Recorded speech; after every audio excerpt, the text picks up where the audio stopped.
မင်းကလေးတယောက်ရုတ်တရက်တေဆုံးသွားပြီးတစေဖြစ်သွားတယ်ဆိုတာခံစားလိုက်ရတဲ့အထူးဆန်းဆုံးကကိုတေဆုံးမှုကိုဘလို့တေမန်းတောင်မမှတ်မိဘူးရဲတွေနောက်ကိုလိုက်ပြီးကိုရုပ်လောင်းတွေ့တဲ့နေရာကိုရောက်တော့လုံးဝအားတင်သွားတဲ့ရဲတွေကသူမကိုစကတ်တိုဝတ်စုံနဲ့အလှဆင်ထားတာတွေ့ရဲ့အရာရှိတယောက်ကပြည်တန်စာဖြစ်မယ်လို့တောင်းတန်တရားဝင်နေဒါကိုကြားတော့သူမအရန်တော်သက်ထွက်သွားတဲ့ဒီအချိန်မှာနောက်ရာရှိတယောက်ကသူမလက်မောင်းမှာကနန်းတွေအစီရီရှည်ကြီးကိုတွေ့ရဲ့နောက်ပိုင်းရဲတွေကသူမကားကိုရှာတွေ့တယ်ရင်မောင်းလိုင်စင်နဲ့ထောက်ထားပြုပြီးသူမတိုက်ခန်းကိုရှာဖွေတယ်ဒါပေမဲ့ဘာမှမတွေ့တော့အကောင်းဆုံးသူငယ်ချင်းအိမ်ကိုသွားတဲ့သူငယ်ချင်းကူညီမယ်လို့မျှော်လင့်ထားပေမဲ့သူငယ်ချင်းကရဲတွေရှေ့မှာသူမကိုပြစ်ပြောတယ်ကိုရေးကိုတာဘဝပျက်စီးနေပြီးလက်တိုင်းချစ်သူအစ်စ်လဲတယ်လို့ပြောတယ်ဒါကိုကြားတော့သူမမျက်နှာမှာအေးဓာတ်တွေဖြစ်သွားတယ်အခန်းမီးတွေစပြီးမိတ်တုံဖြစ်လာတဲ့ကံကောင်းကျင်တော့သူငယ်ချင်းကချစ်သူဟောင်းနဲ့လမ်းခွဲထားတယ်လို့ပြောပြီးရဲတွေကိုချစ်သူဟောင်းကိုစစ်ဆေးဖို့အကြံပေးတယ်သူမရန်ဝံ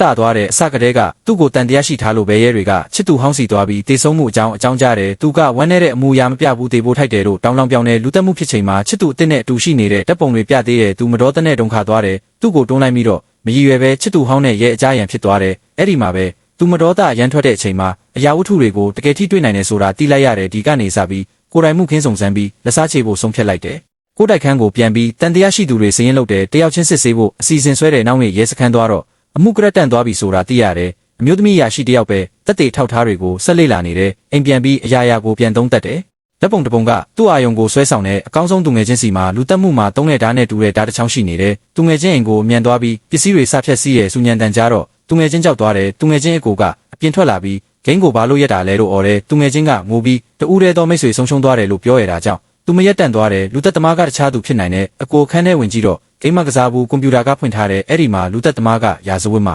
ဝတ်သေးစိတ်အကုန်မျှဝေထားတဲ့တက်တေထောက်ထားတွေအကုန်စုပြီးအမျိုးသမီးရာရှိစားပွဲပေါ်တင်ကမှတ်စုချန်ခဲ့တယ်ကျေးဇူးပြုပြီးစုံစမ်းစစ်ဆေးပါတဲ့ရာရှိကတပ်ပုံနဲ့ဂိမ်းကွန်ထရိုလာကုတ်တွေကိုရှင်းကြည့်တော့တူညီသွားတယ်ပြီးတော့ချို့ဝက်စန်းကျယ်နံပါတ်ကိုရှာဖွေရဲချက်ချင်းပဲအထက်ရာရှိကိုဖုန်းဆက်ပြီးအမှုကိုပြန်ဖွင့်လိုက်တယ်